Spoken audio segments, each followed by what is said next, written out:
Hello friends, welcome to Adiraj world.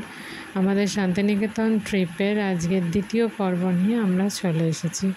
আগের ভিডিওতে তো তোমরা দেখেছো যে আমরা সোনাঝুরির হাট দেখতে গেছিলাম, আর আজকে আমাদের ডেস্টিনেশন হচ্ছে বিশ্বভারতী।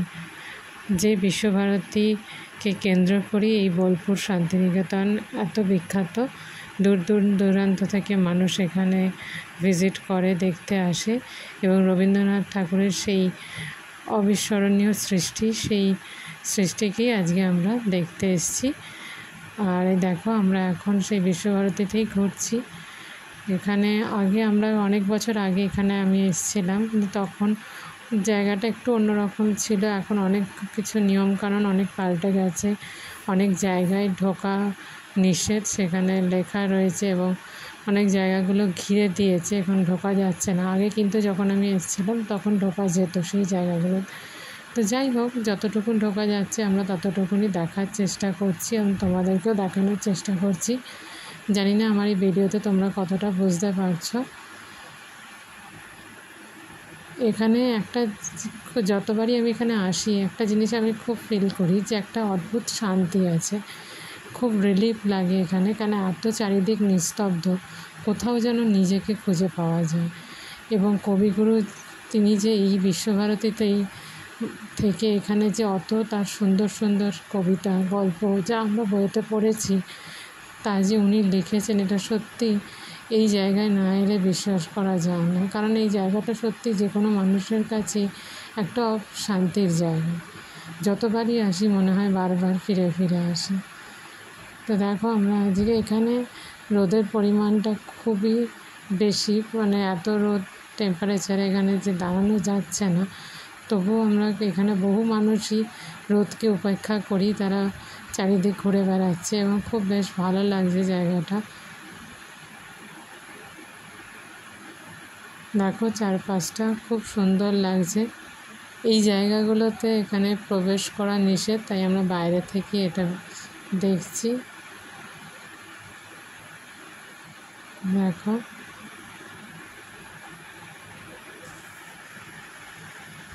ওনারা যিনি সিকিউরিটি গার্ড দাদা ছিলেন তিনি আমাদের শুধু সামনেটায় উঠতে দিলেন, কিন্তু ছবি তুলতে বারণ করলেন, তাই আমরা ওটা ভিডিও করতে পারলাম না। এখানে প্রচুর গাছ রয়েছে, খুব সুন্দর সুন্দর ফুল ফুটেছে। দেখো, খুব সুন্দর লাগছে চারিদিকটা, একটা নানান রঙে যেন মিশে আছে। অনেক খুব সুন্দর সুন্দর ফুল হয়ে আছে চারিদিকে, বেশ ভালো লাগছে। এখানে রয়েছে বিশ্বভারতী মিউজিয়াম, যেখানে রবীন্দ্রনাথ ঠাকুরের ব্যবহৃত অনেক কিছু জিনিস রয়েছেন, অনেক তার বইয়ের অংশ, তখনকার সময় নিউজ পেপার, যে সময় তার অনেক কথা সেই নিউজ পেপারে প্রিন্ট হয়েছিল, সেই সব কাগজ অনেক কিছুই এই মিউজিয়ামটায় রয়েছে। কিন্তু সেখানে ক্যামেরা যেহেতু অ্যালাউ নয়, তাই আমরা ছবি তুলতে পারিনি, বাট আমরা ওটা দেখেছি, বেশ ভালো লেগেছে। তোমরা যখন এখানে আসবে অবশ্যই মিউজিয়ামটা ভিজিট করো, অনেক কিছু জানতে পারবে। আমরা সব তো বই পড়ে বা টিভি বা ইন্টারনেটে তো জানা যায় না, চোখের সামনে দেখার একটা অন্যরকম অনুভূতি আছে, সেটা সামনে থেকেই দেখলে বোঝা যায়। আর এই যে আশপাশগুলো দেখো, এখানে বহু বছর ধরে এখানে মানুষ আসছেন, দেখছেন, কিন্তু তবুও এগুলো দেখেও হাজারবার দেখলেও মনে হয় যেগুলো পুরনো হয়নি, সেই নতুনই আছে। দেখো, এখানে 4-5টা গাছগাছালি, কবিগুরু গাছ, তিনি সবুজ ভালো পছন্দ করতেন, তাই তার চারিদিকেই তার সৃষ্টির স্থানে চারিদিকেই কিন্তু সবুজে ঘেরা। দেখো, বেশ সুন্দর লাগছে চারপাশটা।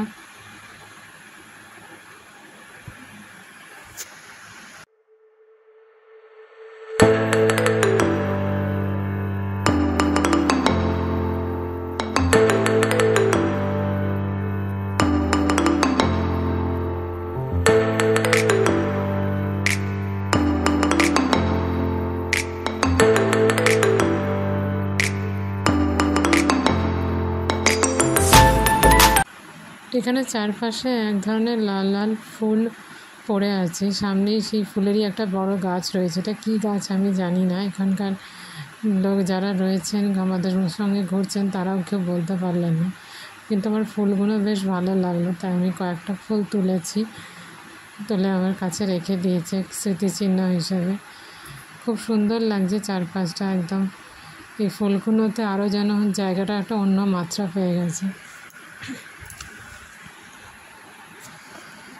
তোমরা যারা এখানে আসার কথা ভাবছো তাদের বলবো যে একটু হাতে সময় নিয়ে এসো, কারণ এই জায়গাটা অনেকটা বড়, দেখতে পুরো জায়গাটা যদি ভালোভাবে দেখতে চাও বেশ অনেকটা সময় লাগবে। তাই একটু যদি সকাল সকাল আসো এবং হাতে খানিকটা সময় নিয়ে আসো, তাহলে ভালোভাবে তোমরা এই জায়গাটা ঘুরে দেখতে পাবে।